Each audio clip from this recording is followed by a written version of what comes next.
उस समय की अगुवाई करने वाले सीओ साहब कर्नल जेडीएस जी आए और अपनी बात रखे। श्रीमान कर्नल जेडीएस जी।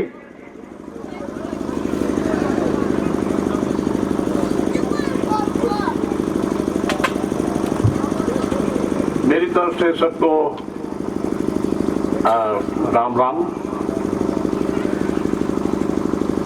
मुझे बहुत गर्व होता है इस गांव में इतने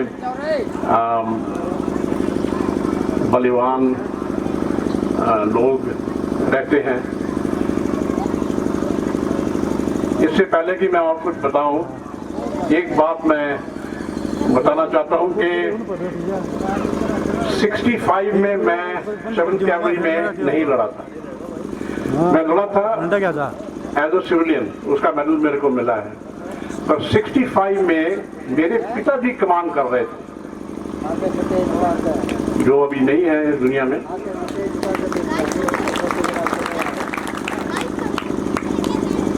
और आपको ये बताना चाहता हूं कि चंद्रभान जी के जैसे इतने बहादुर लोग 7th कैवलरी में थे और बाकी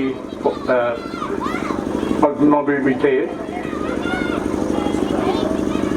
65 की लड़ाई में अमृतसर की तरफ, या मैं बता देता हूं किस हालात में चंद्रभान साहब जैसे लोग शहीद जो थे वो उस लड़ाई में गए। 65 की लड़ाई में अमृतसर की तरफ पाकिस्तान की सबसे ताकतवर डिवीजन, 1 आर्मर्ड डिवीजन, जिनके पास 6 या 7 रेजिमेंट थी टैंकों की, पैटर्न टैंक थे यूएसए के। उस वक्त हमारे पास इस सेक्टर में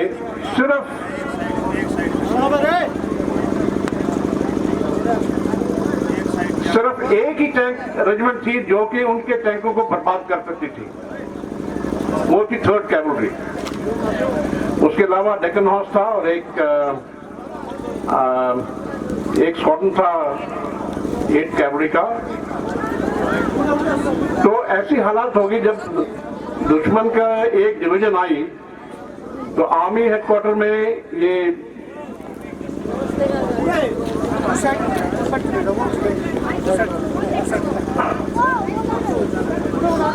आर्मी हेडक्वार्टर में, इंडियन आर्मी हेडक्वार्टर में ये घबराहट से हो गए, घबरा गए कि हम क्या करें, उनकी बहुत ताकतवर डिवीजन आ गई है इस सेक्टर में। तो उस वक्त 7th कैवलरी के ऑफिसर्स और नौजवानों को बोला गया कि भाई आपके पास नया इक्विपमेंट आया है रशिया से, आपने उसके ऊपर ट्रेनिंग भी नहीं की है, आपने कुछ सीखा भी नहीं है, आपको उसका ऑन ऑफ स्विच भी नहीं मालूम है, क्या आप लड़ाई में जाओगे? वहां पर बहुत गड़बड़ हो गई है, हमको नई एक रेजिमेंट, नई तो नहीं है रेजिमेंट, लेकिन नई इक्विपमेंट के साथ जाओगे?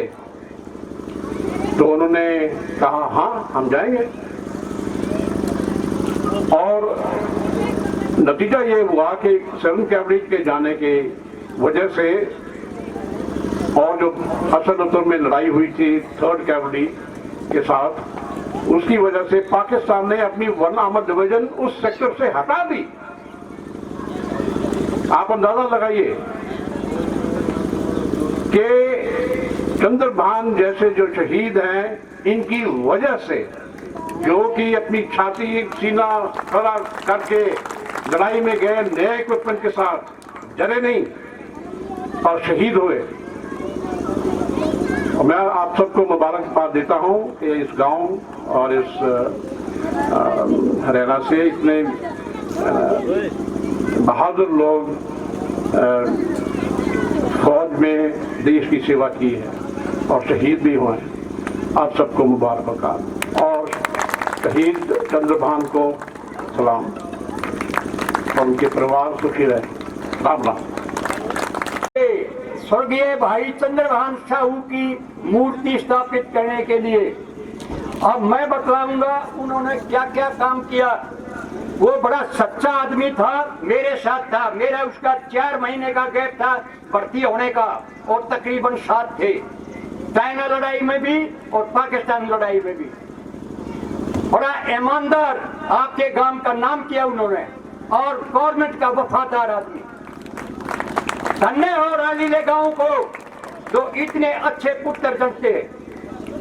अभी मैं आपको बताऊंगा कि हमारी रेजिमेंट हॉल के अंदर बहुत मशहूर रेजिमेंट है। क्यों है कि जाट और सिख दो कास्ट हैं। माफ करना, अदर कास्ट का आदमी नाराज मत होना, तो ये दोनों कास्ट मार्शल हैं, उसका प्रूफ मैं दूंगा। फर्स्ट वर्ल्ड वार 1914 में हुआ था। ढाकला गांव के झाझर जिले में बदुराम साहब को विक्टोरिया क्रॉस मिला। जालंधर के हरेक सिंह नायक को विक्टोरिया क्रॉस मिला। अंग्रेजों ने ये पदवी दी। और आप महाराजा सूरजमल और उनके बेटे जवाहर सिंह की हिस्ट्री पढ़ो, वो बता देंगे कि कैसे मार्शल है। इधर गुरु तेग बहादुर, गुरु गोविंद सिंह की हिस्ट्री पढ़ो। तो भाई ये हमारी रेजिमेंट जो है मार्शल कौम की है। और उनकी हिस्ट्री जो भी गए हैं, आप मेरे पूछ रहे हैं, हिस्ट्री गवाही करती है कि हमारी रेजिमेंट मानी हुई है। पार्टीशन युद्ध के अंदर वो काम कराया था 11,500 फुट की बुलंदी के ऊपर, जबकि थर्ड क्लास के 45% कैजुअलिटी हो गई थी। और उसके बाद हमारी रेजिमेंट को सौंपा 11,500 बुलंदी के ऊपर टैंक चढ़ाकर और दुश्मन की धज्जियां उड़ा दी। वो हमारे प्रधानमंत्री चाइना लड़ाई में पंडित जवाहरलाल नेहरू थे, कमजोर दिल के। 65 में शास्त्री जी थे, बड़े बहादुर। सेना अध्यक्ष जयंत चौधरी थे। हमारी रेजिमेंट को नया इक्विपमेंट मिला था PT-76, जिसकी बहुत कमजोर थिकनेस थी। और अयूब खान जी ने घमंड हो गया, पाकिस्तान को अमेरिका ने टैंक दे दिए। अमेरिका बिजनेसमैन देश है। और उस अयूब खान को बहुत बड़ा घमंड हो गया और हमारे जहाज का अपहरण कर लिया। इस विषय में युद्ध हुआ। 3 तारीख सितंबर को लड़ाई शुरू हो गई। हमारी रेजिमेंट 9 तारीख को गई थी, क्योंकि 31 अगस्त को हम अहमदनगर से नए टैंक लाए थे। वो टैंक पानी में फ्लोटिंग करे था और पेट्रोलिंग रेकी के लिए था। और फिर हम डोगराई के लिए नियुक्त हुए। हमारे कर्नल साहब बड़े बहादुर थे। इस कर्नल साहब के पिताजी थे, बहुत योद्धा आदमी थे। कमजोर इक्विपमेंट होने के कारण पेटेंट टैंक के अपोजिशन में लड़ाई की यहाँ बड़ी। एक स्क्वाड्रन अटारी के अंदर रिजर्व रखा गया। झाझर गांव के खुंगाई गांव के कर्नल भरत सिंह साहब के अंडर 2 स्क्वाड्रन डोगराई के लिए चले। मैसेज 11 तारीख में एकदम आया कि दुश्मन ने खेमकन ले लिया। वहां से हमारी 7th कैवेलरी खेमकन में गई। वहां खेमकन में 2nd आर्म ब्रिगेड था। उसके अंदर 3rd कैवेलरी सेंचुरियन टैंक वही पेटेंट तोड़े थे। एक स्क्वाड्रन 8th कैवेलरी का AMX टैंक, उसकी भी गन। और एक रेजिमेंट 9 दक्खन हॉर्स। और ये हमारी रेजिमेंट वहां पर 2nd आर्म ब्रिगेड के ब्रिगेड कमांडर ब्रिगेडियर थोकराज था और ड्यू कमांडर गोरचंद साहब। 2 ब्रिगेड इन्फेंट्री के और 2 यूनिट थी आर्टिलरी के, एक मीडियम की, एक डाउन की। इतने जोश से वहां पर 19 तारीख को हमारे भाई चंद्रभान साहू 1 और 2 के बीच में दुश्मन के साथ लोहा खाते हुए उनकी कैजुअलिटी हुई थी। और जबरदस्त टैंकों के साथ, यानी वो राइफलें और उनके शेफी टैंक थे। आपके गांव का नाम रोशन करा। इस प्रकार ये लड़ाई चलती चलती 22 और 23 की रात को शीशफायर हुआ और उनके अयूब खां का घमंड तोड़ा। 84 टैंक खेमकन सेक्टर के अंदर उनके कैप्चर गए। पेटेंट जो कि ये कह रहे थे, वो झूठ बोलते थे हुआ पाकिस्तान कि हम तो अंबाला पहुंच गए। हम सोचते भी कहाँ का जाओगे, कहाँ का जाओगे, लेकिन झूठ था, प्रोपगंडा। और उनके 84 टैंक कैप्चर करके और उनको पता लग गया कि इंडिया क्या है। बहादुर शास्त्री जी प्राइम मिनिस्टर थे और जयंत चौधरी साहब CNC। कम इक्विपमेंट होते हुए और हमारी रेजिमेंट बहादुर नो कि वो समागारम की ही रोकथाम थी। उसका एक गोला हमारे टैंक का लग गया था, आर पार निकल गया था। उस इक्विपमेंट का मुकाबला करें। और मैं आपको ये बताऊं, हमारी रेजिमेंट की हिस्ट्री पढ़ लेना।